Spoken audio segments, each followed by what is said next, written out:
Hi friends, it's Deanna Williston from Our Blooming Catholic Life, and I'm coming to you with a special Sunday edition because the Marian Fathers of the Immaculate Conception, the Divine Mercy Fathers up in Stockbridge, Massachusetts, just came to us today with a special request.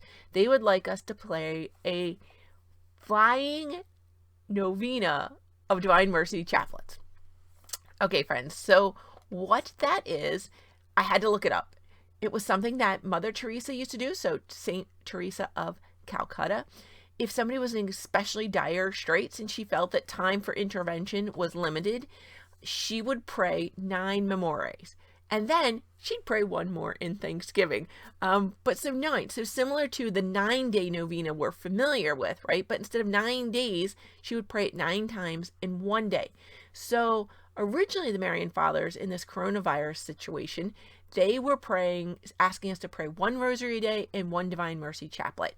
Well, things are kind of crazy right now, right? So they've upped their game. They're like, let's do a flying novena. So pray your 1 rosary, pray your rosary the day, whether it's a regular one. They didn't say anything about the Franciscan crown either way. But I have been switching it up. So I haven't been doing the Franciscan crown every day. Sometimes I'm saying the rosary of the day as well.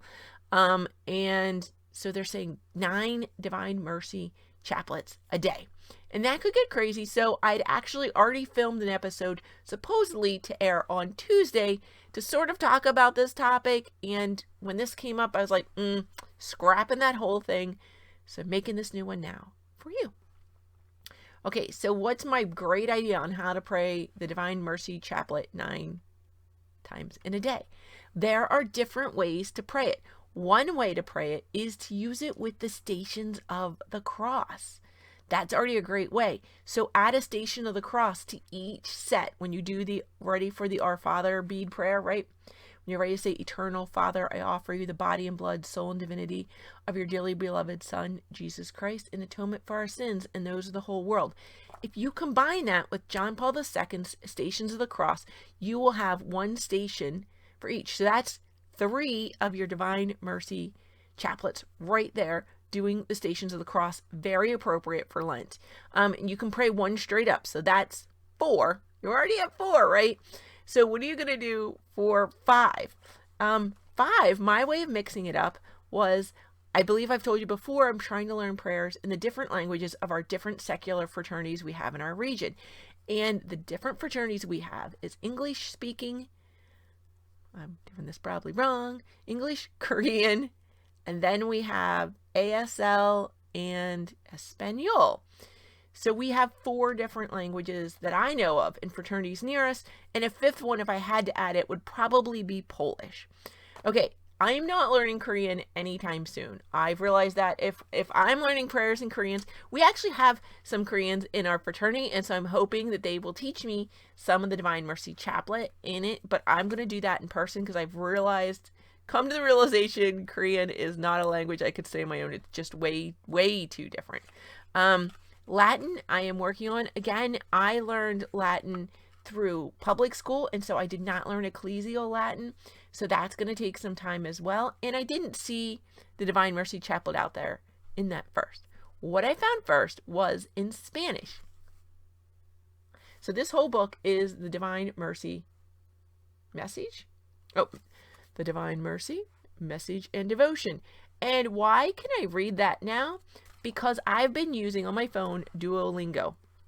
There's my screen. If you remember, I'm still on the picture of Our Lady of Lourdes Shrine at the Shrine of St. Anthony. It's probably about time for me to change that screen there, just to keep my devotion to remembering to pray to Mary when I open it up. So the app I've been using to study, let me see, get it where you can see him.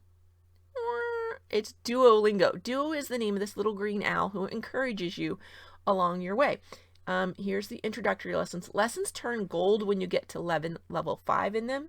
So here was Castle 1. I've passed the checkpoint 1, and I'm not quite at checkpoint 2 down here in household, but if you look, it's not that much further to checkpoint 2. I think I'm 2/3 of the way between checkpoint 1 and checkpoint 2. And so I decided, let's see. Now this is all conversational Spanish, and I do want to give you a warning. It's completely free. You just have to watch ads. I just went to the paid version last night because I wanted to get my lessons offline. I know starting Monday, if more people are going back to school and the colleges are starting back online learning and everybody who's trying to work from home is on there, I need to be off that bandwidth as much as possible. So I'm probably going to be uploading like my videos late at night, and doing most of my stuff where I can download it and do it without sucking up bandwidth during the day. So I paid for that last night. My one warning with Duolingo is I found in the Spanish version in the stories section, which is completely optional, but in the stories section, there was one instance where the story was about a gay marriage. And so know that could be in the content. I haven't gone through all of them. Occasionally something like that happens in the regular lesson. There's like a little person at the top, and supposedly the sentence is what they're saying, and sometimes the genders in the sentence don't match the gender of the picture. The pictures in the current iOS edition are completely random and have nothing to do with anything. Sometimes it's a bear talking. Like, it makes literally no sense. I don't even know why they bother with the pictures right now. In previous editions, the picture did match the sentence better. It's just weird what's going on with that. But if you ignore the pictures, you're fine. No, they have nothing to do with anything. So I wanted to see, I'm far enough in this Spanish version, I wanted to see if I could actually pray this at all. Now, you can probably see if you're reading the tag here, I got this actually at Marytown, which is the National Shrine for St. Maximilian Kolbe in America. But, I mean, you can get it from the Divine Mercy Fathers, and it's either shopmercy.org or shopmercy.com. And I'm not going to look it up in the middle of the video for you. It's the standard book, so I was very pleased that I can read some of this. Not a lot, but I can get a little bit here and there. I could see that it was chapters, and the first one is the history of the message of Divine Mercy. Chapter 2 is...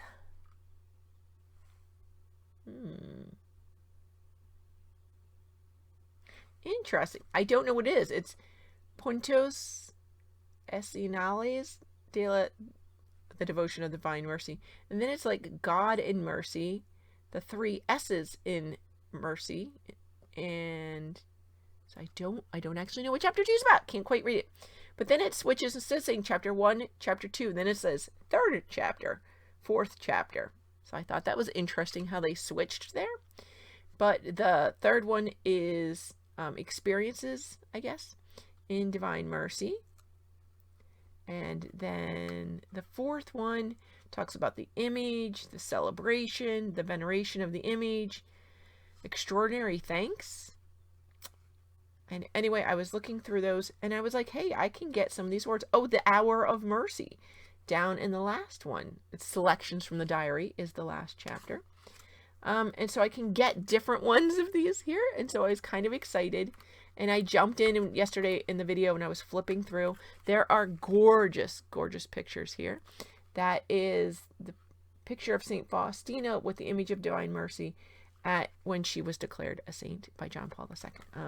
So there are beautiful pictures in here as well. And then I realized, oh, the stuff I need, you may or may not be able to see. They're pink pages. So when you want to pray it, the pages are actually pink. So they're super easy to find in your book. But if you have this book, it is page 58. And I was like, I can't actually tell you what the beginning says. It's como rezar la Cornelia a la Divina Misericordia. My pronunciation in English isn't so hot, so I don't know about my Spanish. But then I can read Usando un Rosario Communen. Use a rosary, I'm guessing. And then it says El Padre Nuestro. Ha! The Our Father. El Ave Maria. Got that. That's the Hail Mary. El Credo de los Apóstoles. The Apostles' Creed. Here's where I got confused when I looked at it the first time, but I actually tried to pray this last night, mispronunciation at all, and I realized the En las cuentas grandes antes de cada decena, you say that on the big bead, the big Our Father beads. In this case, they're not bigger, they're white. Oh my gosh, I'm doing everything pink today, and it's Gaudete Sunday. Okay, the clothing was on purpose, the rosary was not, the pages of the book are not, but it's very appropriate. So that is That is the Eternal Father prayer. Padre Eterno. So yes, you say it on every white beat. Padre Eterno. I will tell you that prayer in Spanish is especially challenging to me, so I'm going to have to look up. I'm probably going to link below a video that shows somebody praying this in Spanish. I'm hoping it's slow enough that I can catch it, because there are some fairly tricky words in the Eternal Father prayer. But then it says, en las 10 cuentes pequeñas de cada decena. So on the little beads, in my case, the pink ones, we're going to pray this 10 times. And this, I think I do decently. Por su de la rosa pasión, ten misericordia de nosotros y del mundo entero. And I was like, oh, and I understood what I just said. I was pretty excited. For using a secular app to be able to pray a prayer, I thought that was pretty good. And then I realized, and this is doxologia final después de las 5 decans. Okay, after, see, I got this wrong yesterday when I did, but now I'm realizing it's saying after you pray that, repeat that whole thing 5 times, then you say, Santo Dios, Santo Fuerte, Santo Inmortal, ten piedad, that's the word I don't know. It looks like piedad. Got no idea. De nosotros y del mundo entero. And it says tres veces. So we're going to say that 3 times.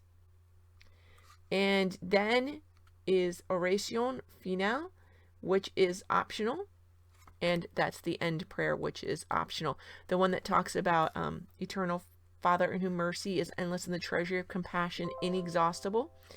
That's right there. I'm going to have to turn this light off for a second. My computer's freaking out. Okay. We should be good there. And so that is just a beautiful, beautiful prayer. And I'm able to say it in Spanish. So that could be my 4th one, saying it in Spanish. I can go back into English and mix it up a little bit, right? I could probably do the Stations of the Cross one more time. Yeah. So now I've got a bunch of options. I'm very pleased that Duolingo was helping me to do that. And my computer's freaking out. God bless, friends. I hope that gives you some ideas on how to do a flying novena of the Divine Mercy Chaplet. God bless. Bye.